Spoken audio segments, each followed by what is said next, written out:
In this video I'm going to be telling you all about this, the New Balance 860 version 13.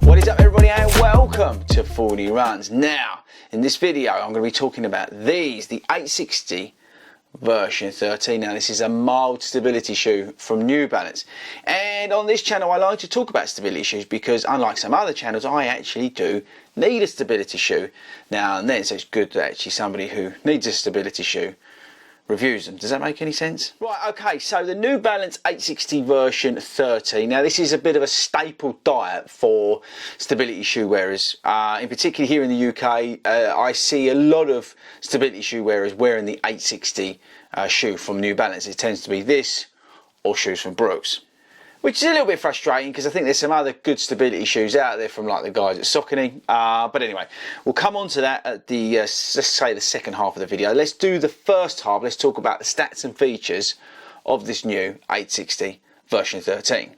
Okay, so mild stability here. I wouldn't say it's a hard stability like a Kayano, but we've got some medial posting here, which has actually been on this version lengthened out, which is kind of cool. And what's noticeable as well is the sidewalls have been built up. I don't know whether you can see that on the camera, but they've added some sidewalls that seem to have been built up more on the shoe, which is good news. They've also added, I think, which is kind of cool, in the upper. Now, I've got the worst version in terms of looking at it, but the black version, but there's some embroidery in the upper to add some support within the upper. So they've kind of looked at the stability in this shoe in sort of three elements. You've got the medial posting, which is like the traditional, then you've got these sort of, whether they're guide rails is a little bit strong, but let's say sidewalls that have been built up, and then we've added some extra structure in the upper to help with the stability. Now the shoe does have a reworked upper. We've got fresh foam. It does say X on there, so we've got fresh foam there. We've actually got two layers of foam. We've got this fresh foam X, which is softer, and then we've got this second layer here, which is a little bit softer as well. So the overall stepping feel is definitely softer, I know I've said softer 15 times, than the previous version of this shoe. On the outsole, we've got a blown rubber outsole, which is done okay in these conditions that we've got here in the UK. I would say I'm close to 50 miles in the shoe. I don't exactly monitor the mileage in the shoes, but I'm definitely close to 50 miles in the shoe, which is why I wanted to do the video. And oh wait, now I weighed these. Now these are wet, okay? So I wrote, where's the weight? I got these at 347 grams. Now these are wet, they're not soaked, they've dried out a bit, but they are wet. I think it's slightly less than that when they're not wet.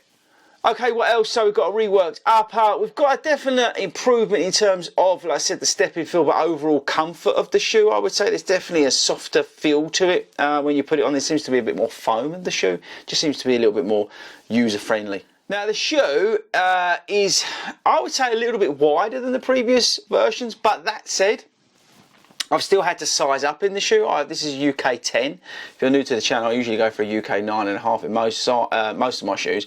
But this is actually the UK 10, but it's not the wide version. This is just a UK 10 in my non-wide version. But I have had to go up in terms of sizing. I've learned from the previous shoes in 2022, in terms of my sizing, I've got it sweet with a size UK 10.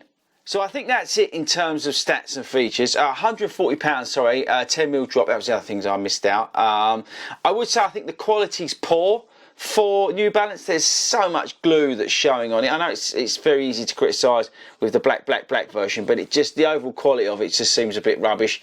Around the front, if you're from another country, rubbish is not very good. But overall, the quality is just like, it's just got like bits sticking off it. Just pretty poor for a New Balance, I would say, in terms of the way it's made. It does feel cheap, even though it's £140. So that is a bit of a complaint at the front end.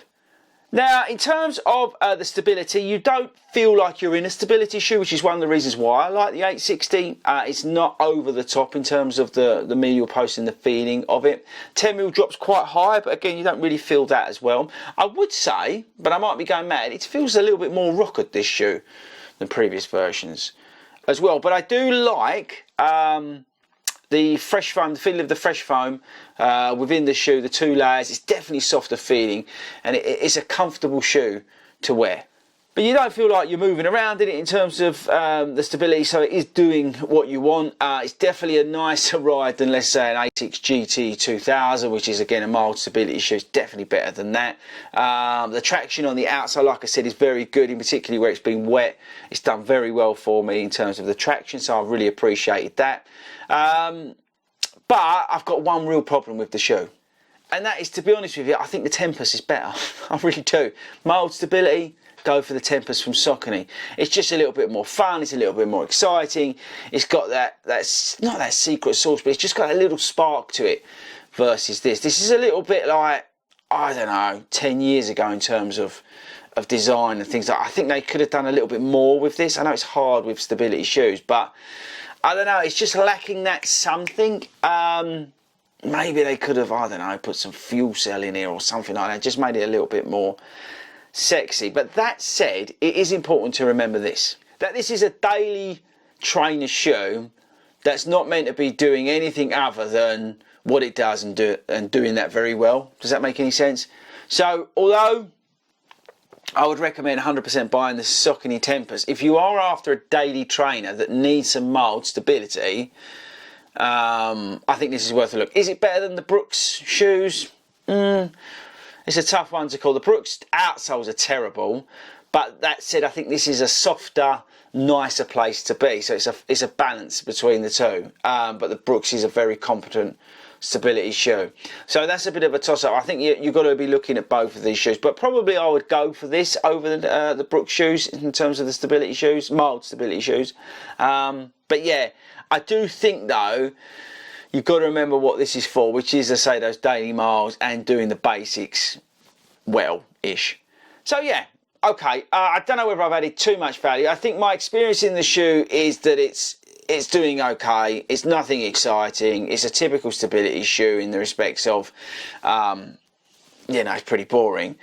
But that said, I do think that they've gone that extra mile at New Balance to soften up the ride, make it feel a little bit more, I don't know whether they made it a little bit more rockabilly, it definitely does. And just overall the comfort, the feel of the shoe just feels a little bit nicer, a little bit more natural, I would say. Yeah, that's probably the best way to leave it actually. At £140, it's a lot of money. I wouldn't pay that. I would wait till it goes on sale and get it for under £100.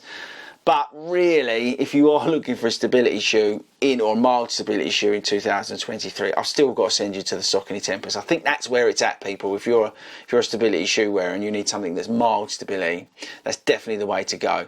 I think the 860-13 is a good improvement over the previous models. It will do you just fine, but really, for me, the Tempest is still the winner.